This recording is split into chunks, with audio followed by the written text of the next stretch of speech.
Alright, so we're finally starting on the Tamiya F-350 high lift build. Pretty pumped to get this all up and running. Looks very scale. Should look nice running beside my SCX-10. Alright, so we're opening our first box, which is the transmission. Looks like it's probably going to be the hardest part out of everything to build. Well, actually, it's more than the transmission. All the metal pieces are in there, but we'll start off with the transmission. Alright, so we have our motor shaft, or transmission shaft, should I say. Put on two E-clips. Get the two gears on. Secure them both with E-clips on both sides.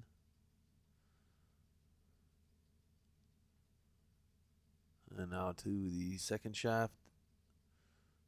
Two more E-clips to the center. Now we're going to need to apply some grease here. This little piece, I'm not sure, I guess like a clutch kind of thing, what engages the secondary gear, primary gear, depending on which one you're looking at. Put that back on. We got our brass fitting in there. An E-clip to lock it all up. Same thing on the reverse, bushing, gear, and the clutch, and an E-clip to lock it in. And this will be our final drive gear. And now we're going to make our way over to the motor mount. And install the two long spacers or straight bar, whatever you want to call those. Now we're going to put in the bearing retainer. Move on to the shifter. Just note the direction of this. The first two are going to be spaced relatively close together, and the third for the final gear is going to have the larger spacer. As you can tell there.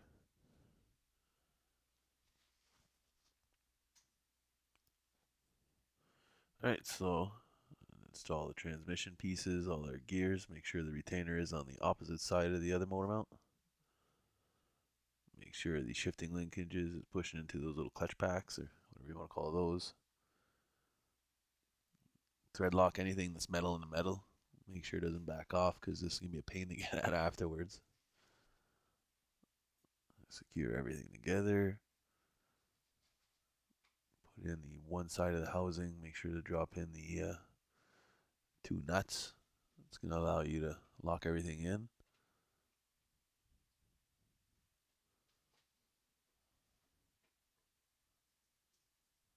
Alright, and the final assembly there. Everything's moving smooth, so we're going to move off to the final gear, and I guess it'd be considered the transfer case. Close it off with the housing. And now onto the slipper clutch. Make sure all our pads are on. Put the slipper plates. Final washer, spring, and then with the nut, everything's done there.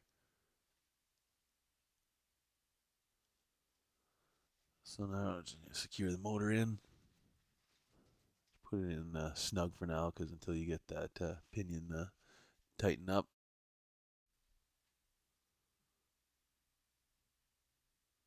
Alright, so now the pinion's secured, move on to the frame rails. Alright, so I have 4 screws on each side. Start to see it take form a little bit.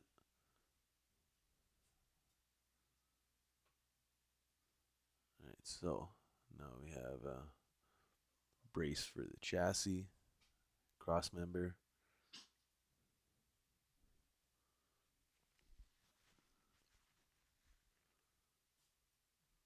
Alright, make sure those are all screwed in. You're going to notice in the kit you have fine thread and then like a self-tapping screw. That's for all the plastic stuff. Anything in metal is going to be a fine thread.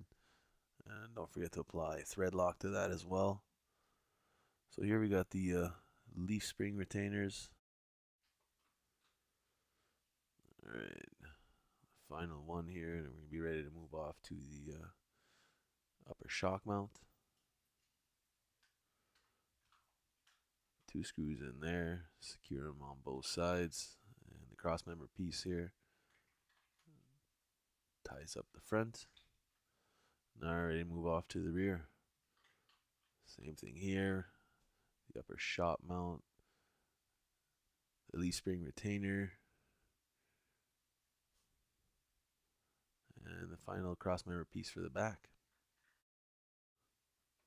And now we're ready to move on to the diff. Got that done, and we'll put it in the axle housing. Grease everything up here for the beveled gear. And move off to the drive shaft. 2 bushings, make sure to grease them good. Same thing on the opposite side, which is going to be a shorter shaft. Close everything up here with 4 of these screws. Now we're ready to move on to the knuckles. So the front is going to be a little bit different than the rear. The rear is just going to be locked out. The front will have a steering mechanism. I'm not going to be using the 4-wheel steer on this kit. Alright, so locked out the axle there with the grub screw. Seal it off with the diff housing, or diff cover, should I say. Alright, so that axle is complete. We're going to move on to the steering link. Snap everything into piece. And here we're going to start with the leaf springs. I chose to use the 3-leaf setup. Alright, so get the leaf retainer piece on. 2 long screws through the axle to hold everything together. And same on both sides. So now we're going to move over to the chassis, mount to the rear or the front, a leaf spring retainer, and the front is just going to be a spacer and a screw to lock that into the chassis. Now the drive shafts. Make sure to thread lock those grub screws. Alright, so got the good articulation back there, ready to move on to the shocks. So I'm going to put 2 O-rings on the end of the shock shaft, grease everything up, slide that through the shock housing, throw in the spring, and cap it off. I'm going to move on to the front bumper, thread lock all those pieces so nothing comes back out.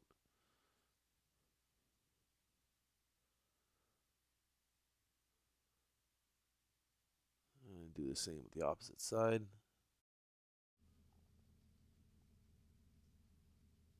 Alright, so that's pretty much done. Now we're going to move on to the box mounting bracket. So it's going to allow the box to pivot back and forth to get access to your battery.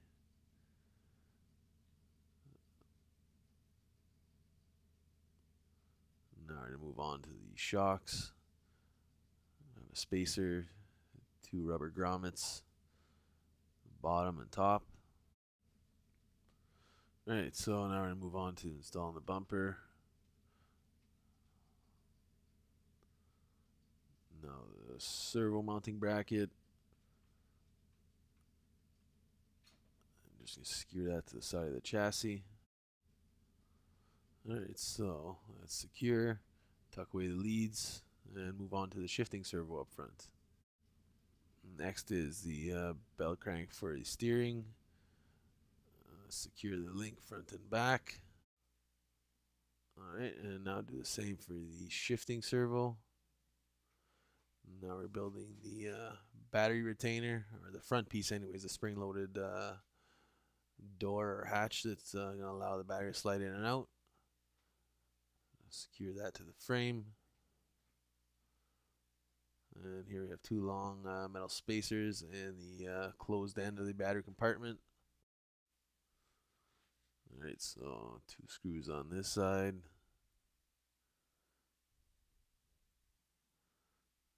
Same on the opposite.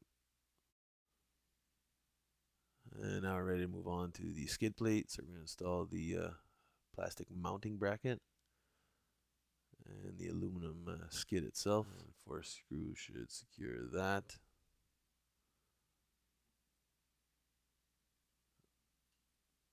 Alright, so now we're ready to move on to the plastic shroud. First we install the running boards on the shroud itself. This is going to cover the electronics and the transmission and also allow us to secure the body. So final running board, ready to mount it. I have 3 screws on each side of the engine, or the motor should I say. They're going to go right into the frame rails. Stock tire, which I'm not going to be using. I'm going with the Super Swampers. They are 1.9s, but a lot larger. Alright, finally, the body. What I've been waiting to do. Tie up the whole build. So 2 screws on each side. Now to the box. Just 1 screw on each side for this one. And the front's going to be held in with a little body clip. And we're finally done the build. All in all, I have to say a little bit over 8 hours, maybe 9. Didn't really time it. Went together pretty good. Complicated build though, I'll give it that. This transmission is probably the key sticking point for me at the beginning. But all in all, well worth it. Very good looking scale truck that I can't wait to get on the trails. So guys, thanks for watching. Please thumbs up and subscribe.